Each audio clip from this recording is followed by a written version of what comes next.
Good afternoon, everybody. Welcome back to the Beit Midrash. Oh, excuse me. Glad to have you all here. I'm glad to be back after I wasn't here last week, so glad to be learning with y'all again. Thank you again to Barbara for teaching us last week, and thank you to TK who's joining us this week. Special guest TK Thord. Yay! So not going to say too much, but Stuart was nice enough to share TK's article. For those, just to refresh everybody's memory, we flip-flopped Parshiot. Last week we covered this week's Parshat Bo, and we're going back now this week to Parshat Va'era, which was last week's Torah reading, so we're all on the same page. And the main topic, at least in Rabbi Sacks' commentaries on free will, Stuart was nice enough to send TK's thoughts on free will as well. And so I want to open it up for those who will start by opening it up with conversation. Any thoughts, reflections, ruminations people want to jump in with?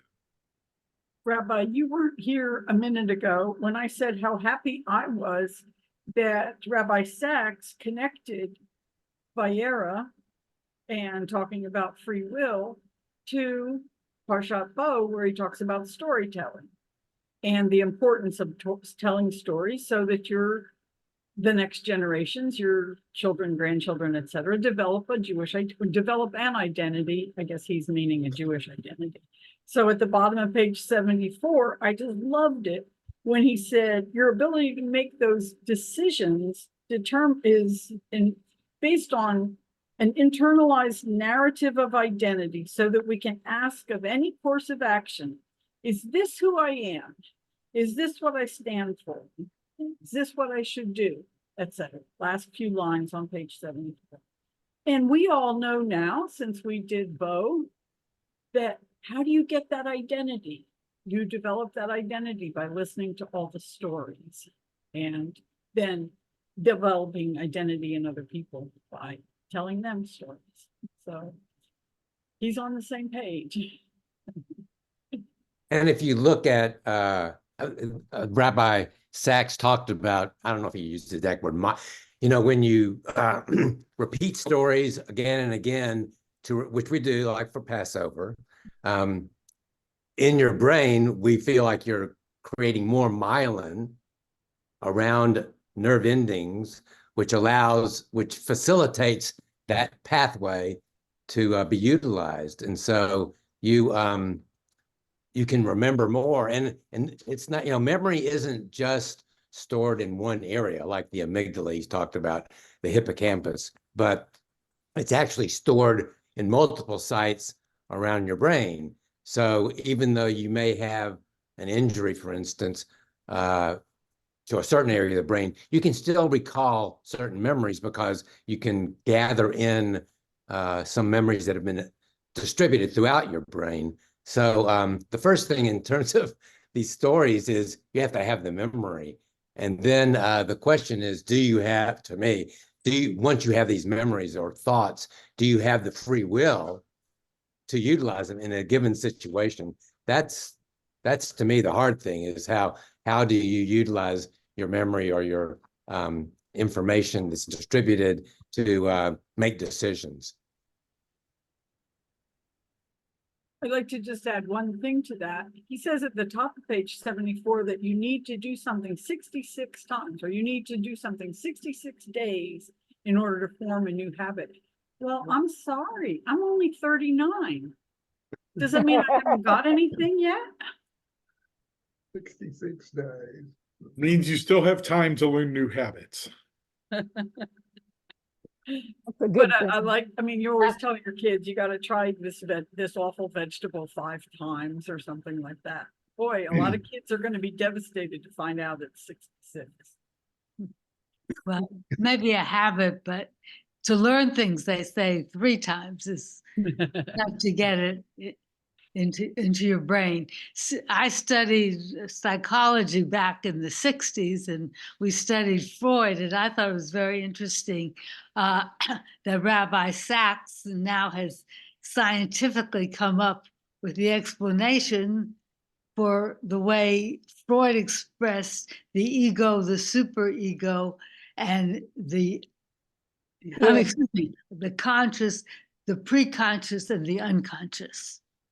The conscious, of course, is what you're aware of right now. The pre-conscious is what you can remember easily. And then there's the unconscious, which is more difficult to get in touch with. And when reading TK's article, I felt like she was trying to get at that. How do we get to those memories like Barbara was talking about? And one way is through dreams, or I find that before going to sleep, when your conscious mind is relaxed, but you're still awake, that it's a good time to get in touch with that kind of thing. I wonder if anyone else has experimented with that. Hey, Barbara. Hey, Barbara. Right. I can respond to that. In fact, I've been thinking about that lately because when I was young, can everybody hear me? Yes. Yep. Okay, when I was, I guess about 8 or 9 years old, I went to a summer camp for 6 years. And when I remember I was in the youngest group when this happened because I'd never really been away from home and exposed to the outdoors quite like that. And we were in a cabin. But the walls were really screens. And so I was highly aware of insects because I could hear the summer thrum of the cicadas and frogs and everything. And I had the top bunk, and I remember looking up and thinking, what if a spider drops on me? And I was terrified that in the middle of the night, a spider was going to drop on me. And in fact, I started talking to my subconscious because I didn't know really what that was, but I knew it was responsible for dreams. So I said, hello, subconscious. I just want you to know that you don't need to show me any spider dreams because I get it. I'm already afraid of them, and you don't have to do that to me. I'm wondering if I'd had a bad spider dream or something. So after that, I did not dream about spiders, and I thought, how cool is that? And the other day, I woke up in the other morning. I woke up, I had a horrible nightmare where this poisonous snake was gnawing on my hand. And I woke up in my hand. I mean, I put because it felt real. And I was like, why out of the blue did I dream about that? And suddenly I had a memory from being 9 years old. And I know I was 9 years old because I had a spend the night friend. And I remember thinking, oh God, what if I pee in the bed? With this big, sophisticated 10-year-old next to me, right? And that I couldn't think of anything that would be more mortifying. And so I told my subconscious, hey, you have my permission to wake me up if I have to go to the bathroom, no matter what you have to do. I had forgotten about that all these years. And I realized on my way to the bathroom that morning that I must have been really hard to wake up.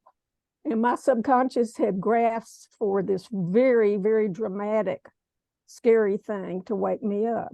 So I guess I'm just telling a story about that because absolutely I talk to my subconscious a lot. So you're saying it's a two-way street. Yes. And I've had that. I'm already afraid of this, so don't go there conversation several times, and it seems to always work. except for the snake. But then I realized, I told my subconscious a long time ago to do whatever is necessary to wake me up so I won't wet the bed. And it does still. Psychologist Linder. What do you say to these dreams, and what do you say? How do you relate this to the free will? Yeah. How do I relate the dreams to the free will? I don't think I have any really interesting way of relating dreams to free will. I think there's another part of that I found a little more interesting than the dreams, because I think of dreams as having a function, and that some of it having to do with memory, and some of it having to do with, I mean, I think it's pretty common if you really have to pee in the middle of the night, to have all kinds of dreams, that will be about that, to the point that wake you up, or other things. The thing that interested me a little bit more than the dreams was the notion that, and TK, I'm Margaret, it's good to meet you. The notion of how the self, I, is composed of so many things, and not just the conscious will, the part that we are necessarily aware of. I think that's in the moment. There was a if I'm talking too much, shut me up. But there was the experiment that says that your unconscious makes the decision to do things before your conscious mind knows about it. And there's an interesting article this quite recently, I think, in the Scientific American, disputing that and criticizing those experiments. And they bring in a philosopher, Gilchrist, and the point of it is that it's that all of the different parts of your being constitute the I, not just the little part that you are necessarily aware of in the moment. So I thought that was really an interesting thing that TK said, and also Rabbi Sacks talks about. So, Rabbi, in your situation as being a rabbi and confronting people who may believe or may not believe certain ideas and thoughts, do you have strategies? I mean, as you understand what free will is, do you have strategies to get people to open up their minds to think about things in a different way?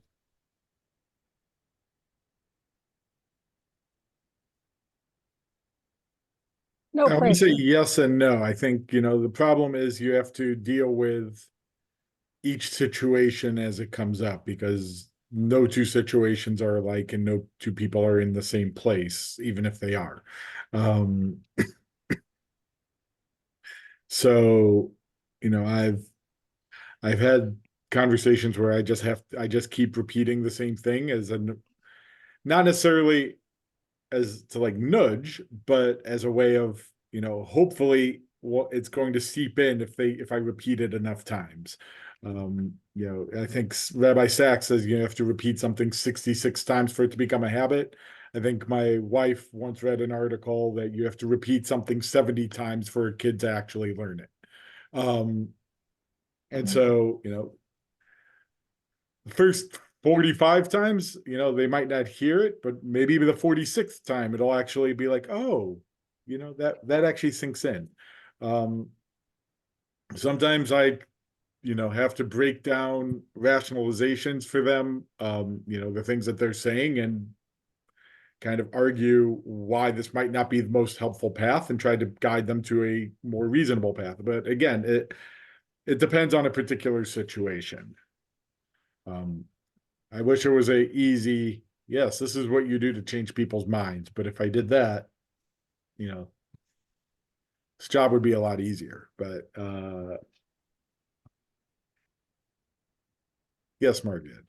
Yeah, and I think I said this last week, but as a therapist, when I was, used to be a therapist, I would, tying this to Barbara, one way that I found often most helpful getting around people's what I would call defenses, rationalizations, and so forth, was telling stories.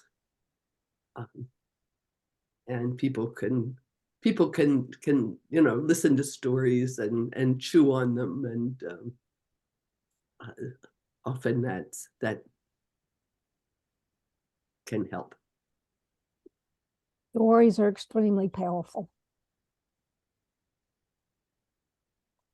In fact, maybe if I can, conversation is not at all what I expected. I love it. Going back to the story in the Midrash, or the reading of the different interpretations of ways to look at the story of Pharaoh, and why God hardened his heart after so many times. And I read that and I was like, oh, well, because it's a story. And the story, first of all, it needs balance. I believe Pharaoh killed the firstborn of the Jews earlier to keep, because of some prophecy that Moses would appear. And so the story had to have balance. And the other reason was, no reasonable man would keep going after, his actions theoretically led to all these plagues. And the other thing that I thought about was that the hardening of the heart was also, I think, interpreted as strengthening was another word. Yes. That was used. And what popped into my mind was the Eastern and Middle Eastern symbols of, in Japan, it's the bamboo. And I believe in Iran, it is another kind of tree that is flexible, and how if you get too strong and upright in your strength, you'll break. But if you bend, you will survive. And perhaps in this story, God wanted him to break in order to make the story complete. I didn't say that very well, but The Talmud has something similar in which it says, don't be like a cedar tree, be like a reed in the river. yes, Right. exactly. Because, Exactly. reeds have to move with the current and flow with the current in order to survive, whereas a cedar tree is stuck where it is. It's not going to move at all. There's an old Quaker hymn that I can't sing because I have no voice, but the end of it is, by turning, I'll come out right. Oh, that's interesting. I never thought of that way. So turning is the bending, the giving, or the river that turns and turns. That's how I would say it. Yeah. There's also a Taoist saying that the right thing will arise, which I love. I found it one day when I was writing a I was writing a paranormal mystery, okay? And I needed something from a Taoist saying, and I just randomly opened it, and there was that saying, and I was like, what the heck does that have to do with what I need? But it stuck with me, and I used it. And the more over the years, the more I think about it, the more I think it fits in with what both of you are saying about the reed bending, the water, you know, that you have to let the right thing arise, and that, oh God, it has so many ramifications. So as a writer, when I'm trying to come up with a story, my job is to get out of the way, which sounds kind of weird. So my job as the director of the play is to step aside and allow the subconscious to flow. And the right thing arises over and over again. I see it, you know, every day in what I do. And it, you know, by being a rock and blocking the water, the right thing can arise.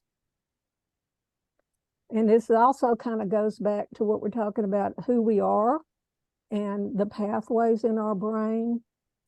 And, you know. So is that free will when you make the decision to let it flow and not use your conscious mind to figure out what comes next? I think it is. That's interesting. I think so. And I think it's also connected to meditation. For a long time, I was really confused about meditation because everything I read said that, you know, you focus on one thing and you still the mind.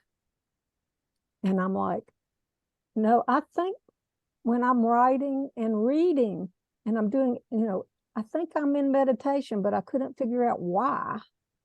And what you're saying is exactly right, is you do put aside the conscious mind and you're focused, because like for example, I'm in a scene when I'm writing and I am stepping out of the way to let the characters talk.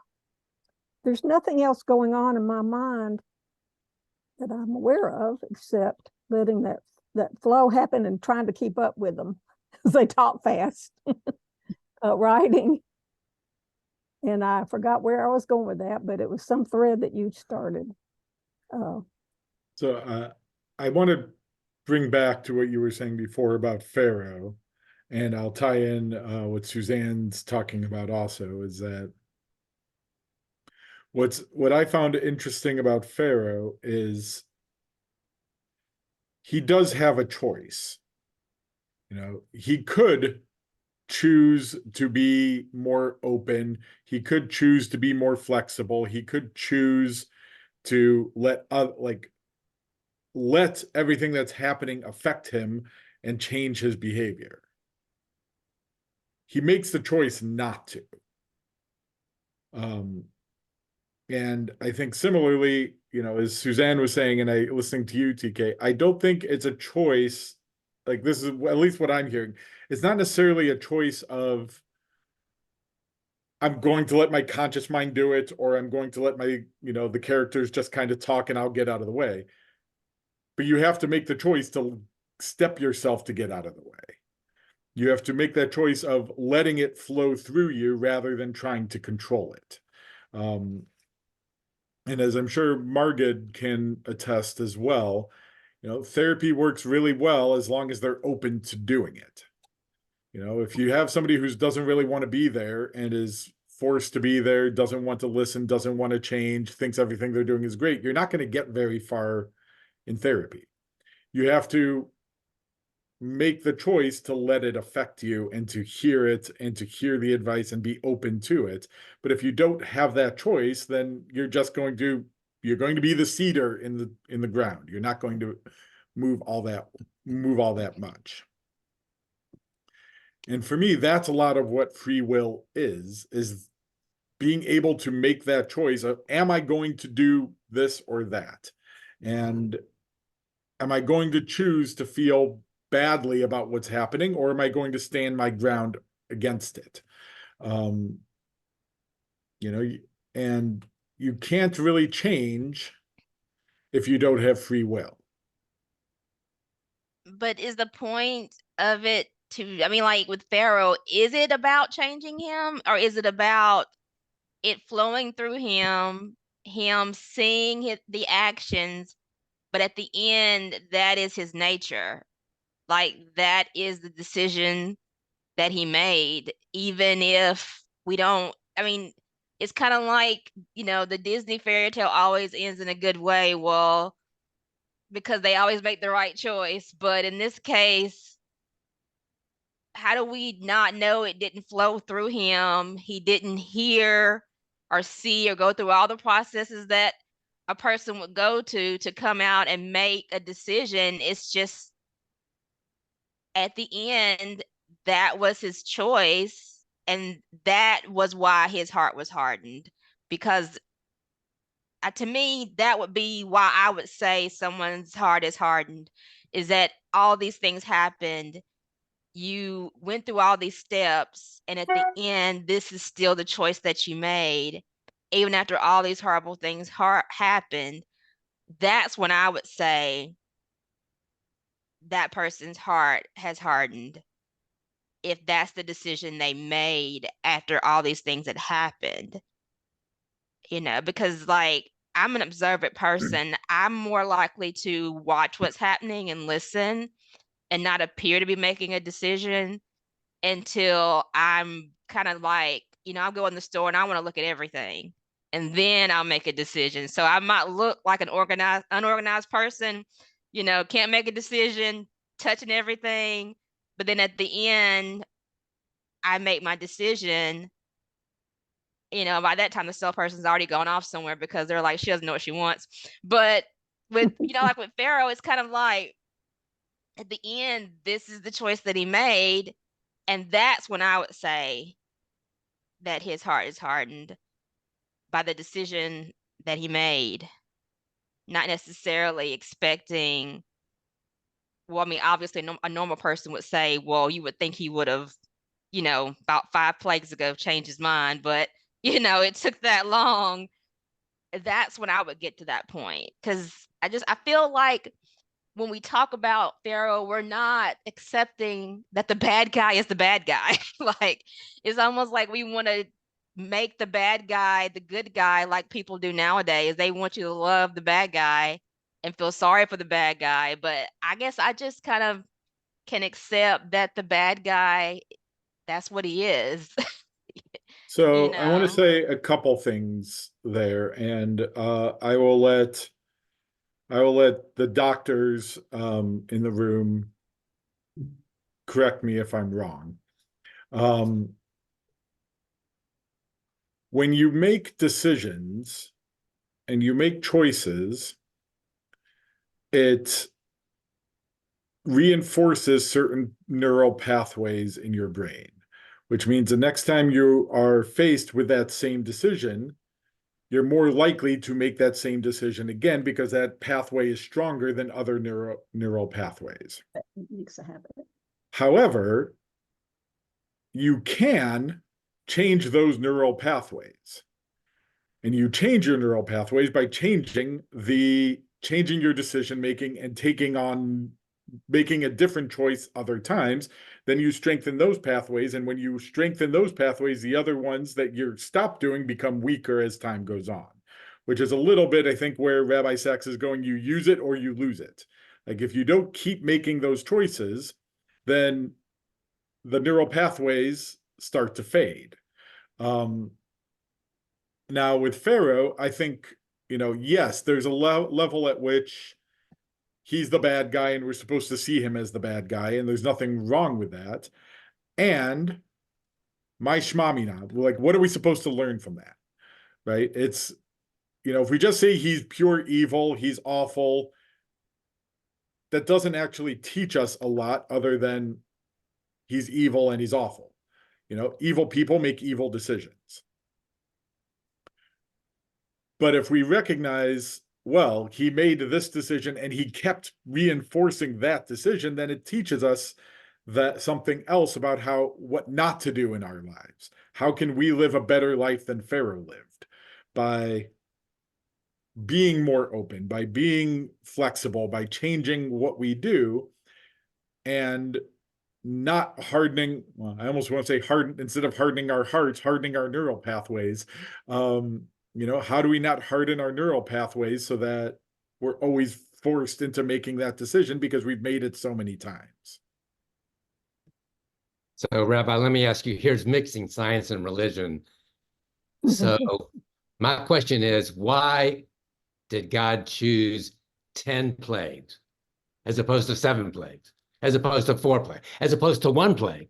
I mean, you might think that if with 10 plagues that he was hardening him, he was making those neural pathways easier to decide he's not going to let the Jews go. Finally, he let with the 10th he did. But why were there 10? What was the magic? So I mean, you could, that's a good question. Why, if God knew that the death of the firstborn as the 10th plague was going to be what ultimately changed Pharaoh's mind, why not just start with that? I think there's a couple things. One is that the number 10 does have some connection in the larger Torah of completion and wholeness. So this is a process that's going to be completed. Two, you look at the early plagues, particularly I think it's the first 2. Pharaoh's magicians end up doing the same thing. Pharaoh's not particularly convinced at the beginning because, look, we can do the same thing. You look at it carefully, it just gets funny in that, Moses and Aaron bring frogs, and then, what do Pharaoh's magicians do? They bring more frogs. They make the plague worse. Not super helpful, but they at least are showing that they can do it. It starts with the 3rd plague where they say, we can't do this. Where you start, it's God is trying to demonstrate God's own power, that Pharaoh doesn't have the control Pharaoh thinks he does. And that's, I think, the point God is trying to make is, you don't control this, I do. There's some, I can't remember, I want to say it's Nechama Leibowitz. I could be mistaken, though. There's a scholar who makes the argument that each of the plagues is a systematic destruction of various Egyptian gods. Yeah. And what God is doing is saying, you want to worship the Nile as a god? I'll show that I'm superior to the Nile.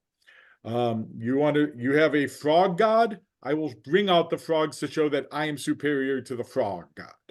You have livestock gods? I will show you that I'm superior to them. What's the 9th plague? The sun god? Ra, the head god? I will make it complete darkness to show that I am superior to Ra.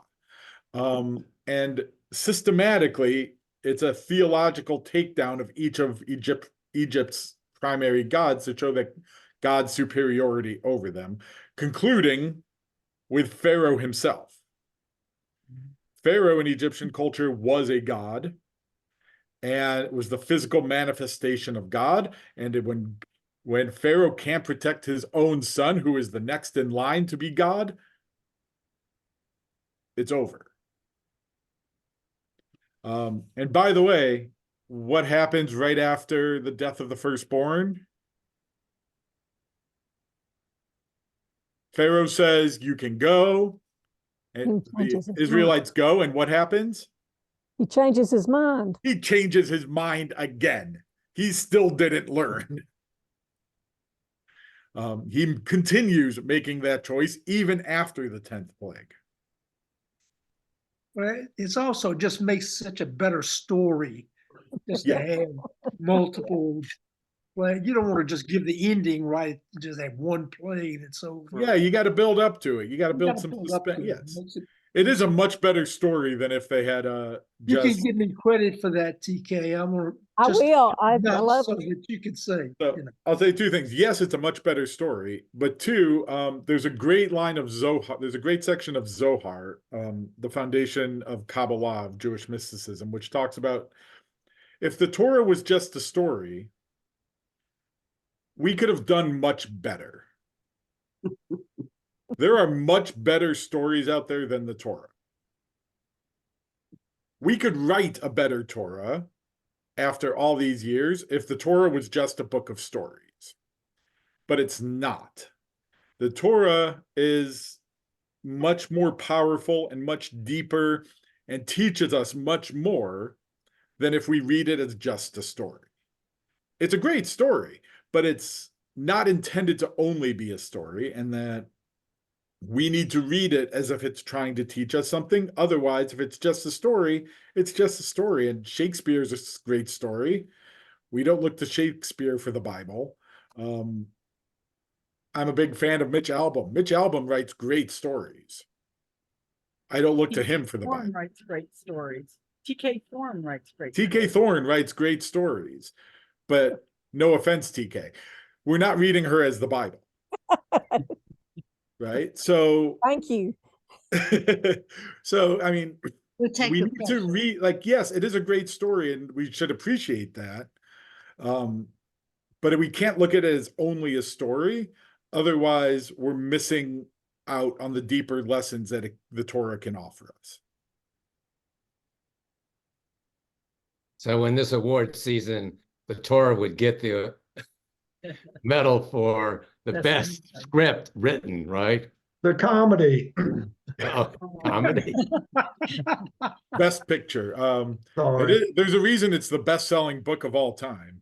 Though really funny, I don't know what bookstore did this. I just saw a picture where the bookstore put out a copy of, it said the Holy Bible and said autographed copy. Like, I really don't know how they got that. That's pretty impressive. Well, this is an interesting non-fact, but in Alabama, you can't auction off a Bible. Really? Under the Just for auction law. shalom. You can auction off an object and give the Bible as a complimentary gift with it, but you can't auction a Bible. Oh, my goodness. So, Interesting. well, I had one thought on Pharaoh that I wanted to put out there. I don't really view Pharaoh as evil. I mean, none of us were raised the way Pharaoh was, but we tend to judge him like we were, or he was raised like we were. I mean, Pharaoh was raised to believe that he was a god. So why would he think that the first 5 plagues had any influence on him? I mean, his whole life he was raised to know that he would be God, basically, in his culture. So, I do agree that we often judge biblical characters by our own standards, and that's not always fair. However, I'm also reminded of the movie Ghostbusters, where Reminded of. if someone asks you if you're a god, you say yes. So in Pharaoh's case, it worked. So I'm interested to hear how the rest of this conversation goes. I do apologize. I have to step out for a funeral, but you keep the conversation going. TK, thank you for joining us. You're welcome anytime. You want to come back next week? We'd love to have you and continue learning with you. Rest of you, stay well, stay warm. Everybody stay warm, and I look forward to learning together again soon. Thank you.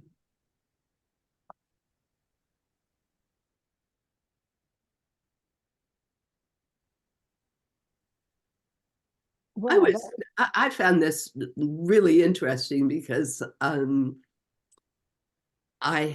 just because for years I read the Torah every year and I somehow did not pay attention closely enough to the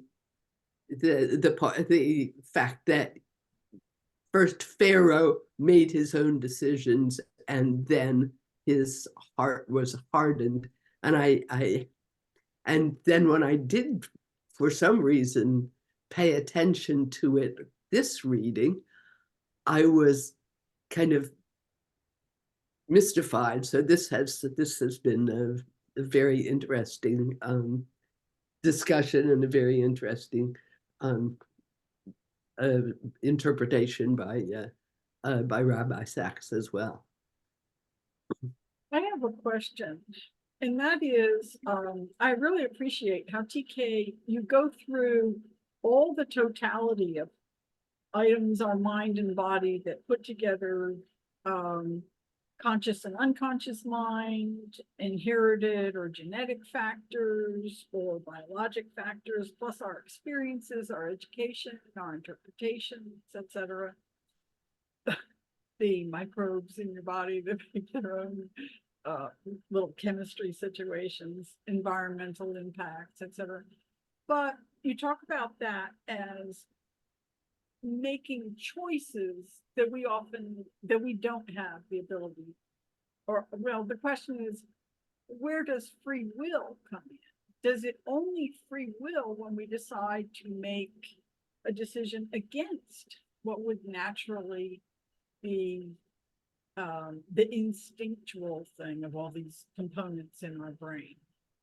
And I was thinking of it in terms of Rabbi Sacks talks about people ending up doing bad things because they're habitual. He was talking about being on screen time all the time, making eating too much, drinking too much, etc. Is it only free will when you can choose to go against what would be the best decision? I'm directing it to you, TK, but it really, I'll take any answer. Well, just why don't you ask me a hard question?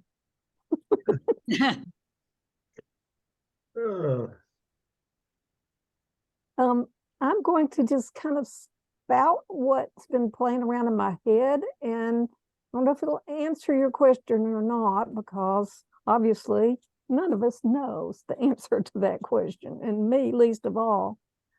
But I'm wondering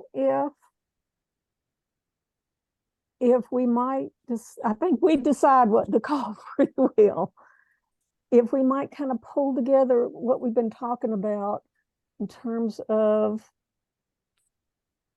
the willow and the cedar again, and also that Taoist, that the right thing will arise. Because I think the right thing can arise, but the question is, are we listening to it? So I think that if we don't utilize the decision-making ability or the free will, whatever you want to call it, we can ignore the right thing that arises, which I think is probably what Pharaoh did, if he had a clue what was the right thing.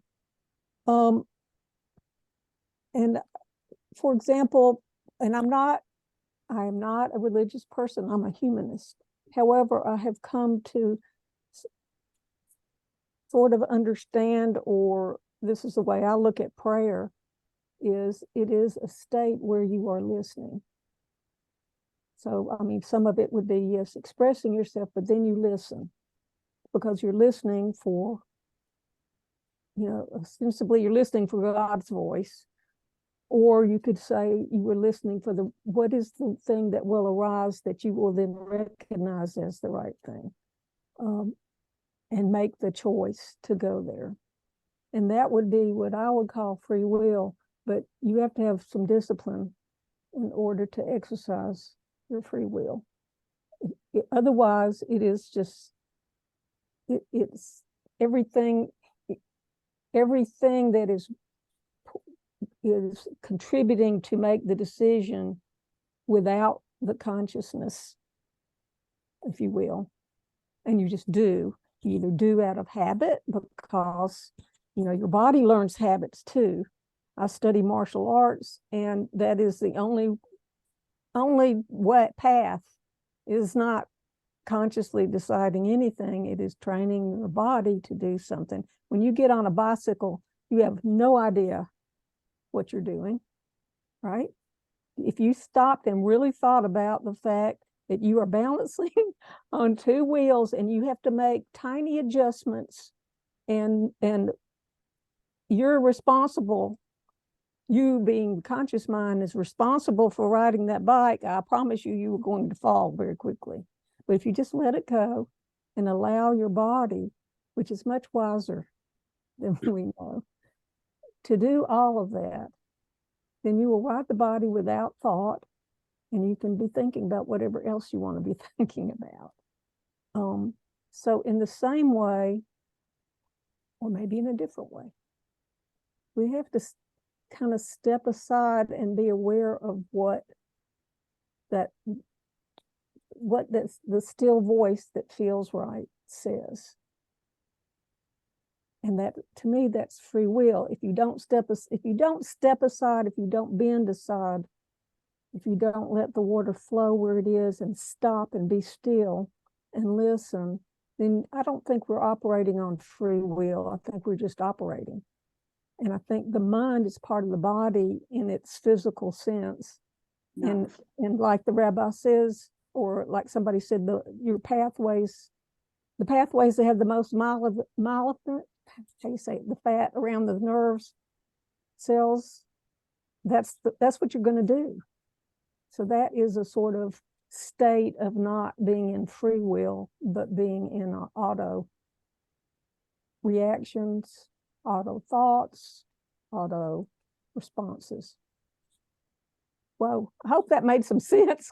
So what you're saying is the opposite of free will is an unexamined life rather than someone else controlling it. Yes. And I believe that also. I was thinking about this whole discussion.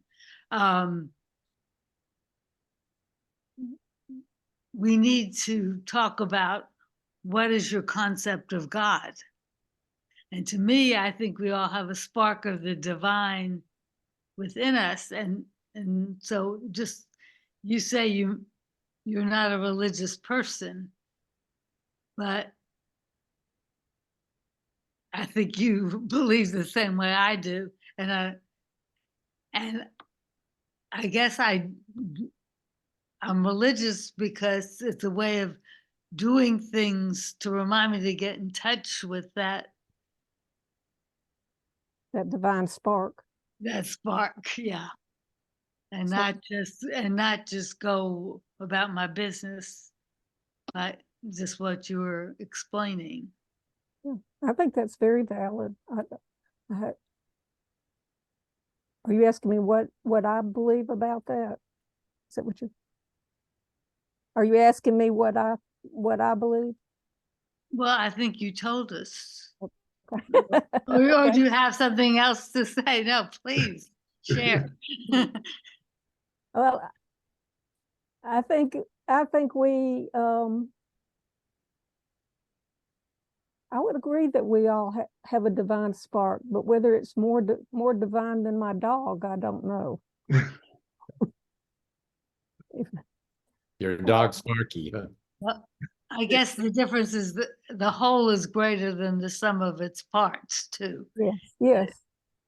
Well, I mean, in athletes, people talk about muscle memory, and it's like if you're learning piano, things like that, you really get into the flow of things when you've done it many, many times and it becomes easier and easier. That's an important way of learning, I think.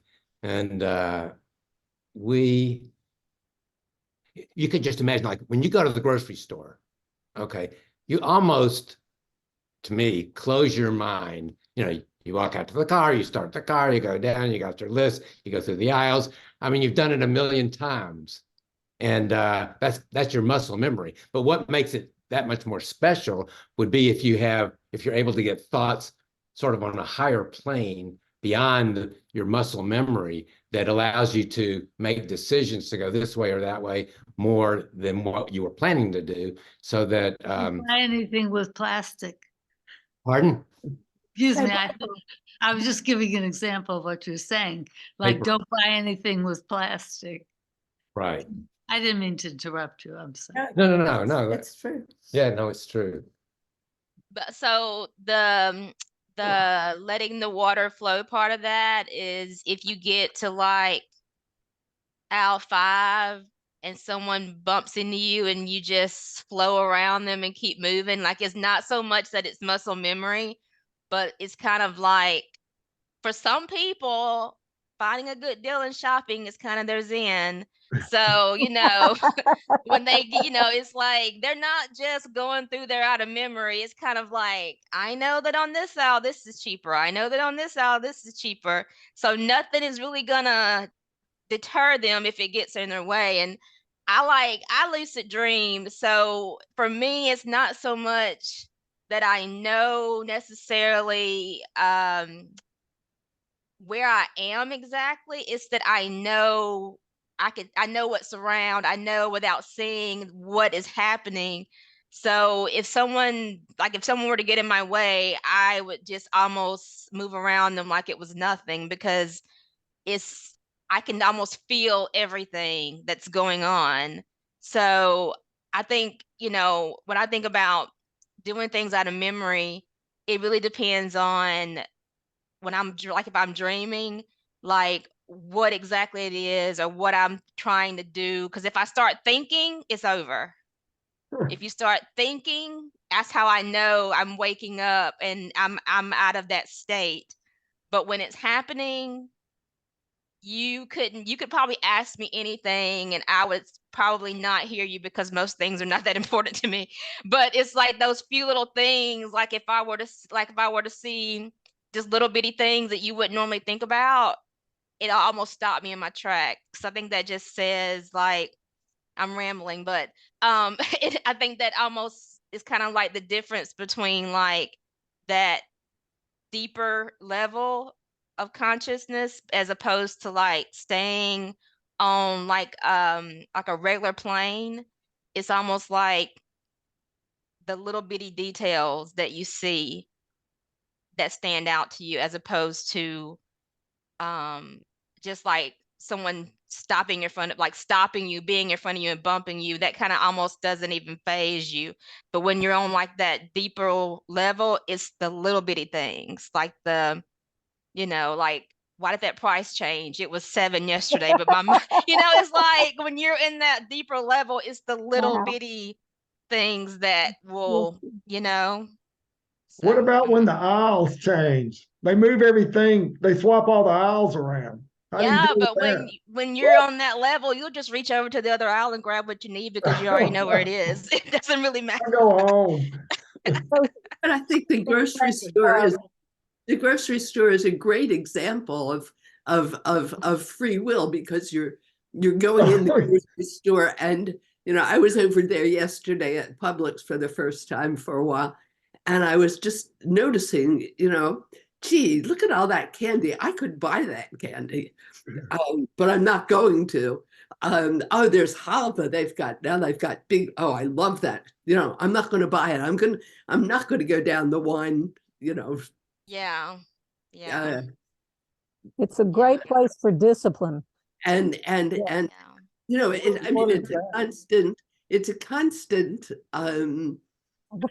exercise, a constant exercise in making little decisions about what you will and what you won't do, what you believe is a good Yeah. thing to do, what you believe is a bad Yeah. thing.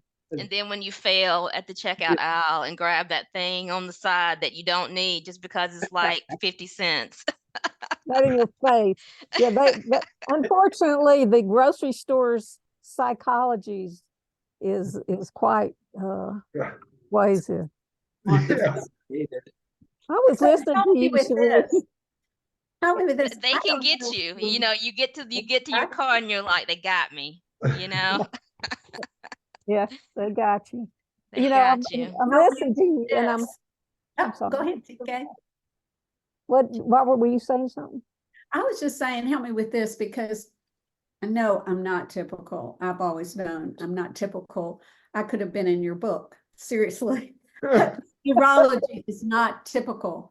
But when I go to places, even if they're familiar to me, I just tend to slow down. You know, I'm not usually on, I mean, sometimes I have to be on a mission. I have to buzz through, and that is autopilot, and that is go around everybody.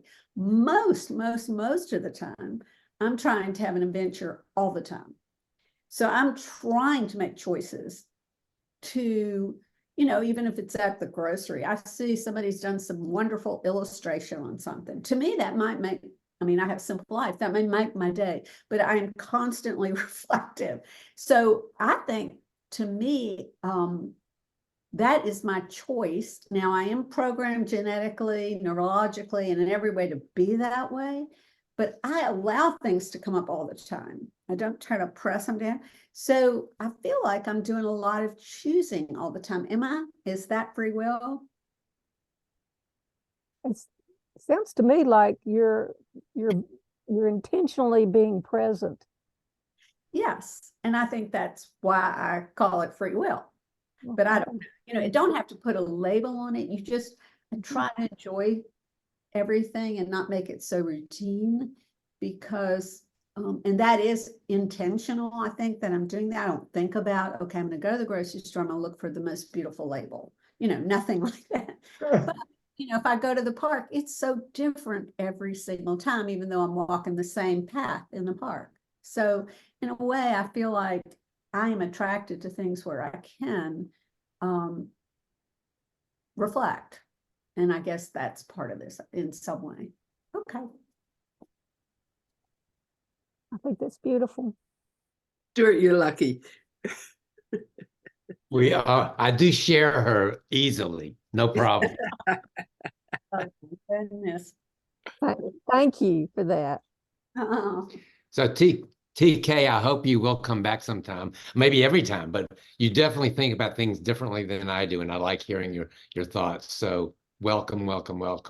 Thank you so much. I love the conversation. Yeah.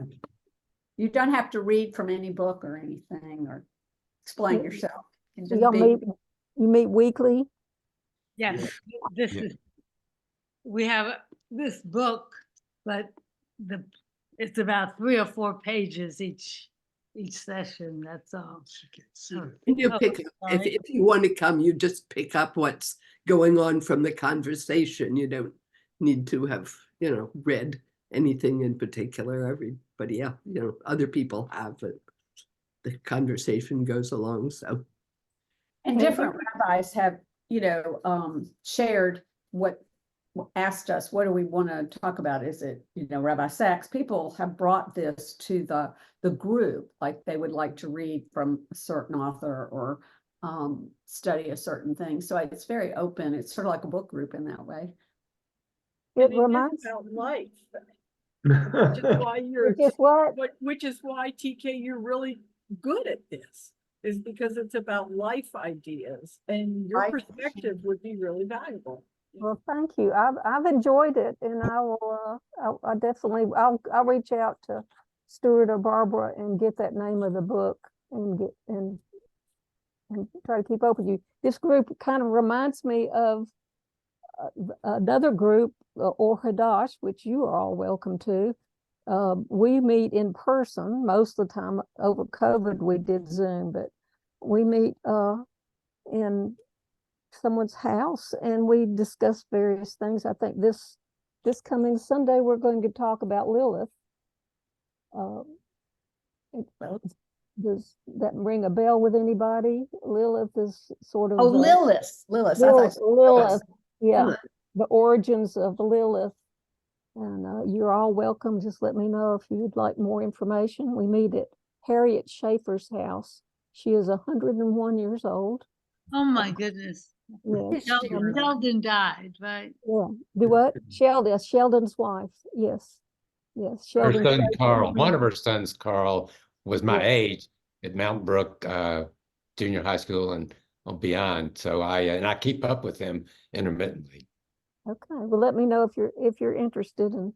Well, I'll be interested. Why don't you go ahead and send it out to the group on the email? We'll all get it, and then we'll send back the exact name of this book that we're studying. It actually went out on the Federation. That they put everything that's going on. Yeah, they did. They did. Now, this class is on there, but so is Or Hadash. Yes. Okay. I'm also doing an interesting How do you get class. it? I never do get it. How do what? Just Federation. doing a Musar class, which is actually Reformed Judaism. It's not, it really, everybody on there is not Reform, it's a mix, but it's from Cleveland. And it's like sessions, then you sign up, you know, they're blocks of things. And this is about, what do we call them? The traits. We did it here. Remember a long time ago, we studied different traits.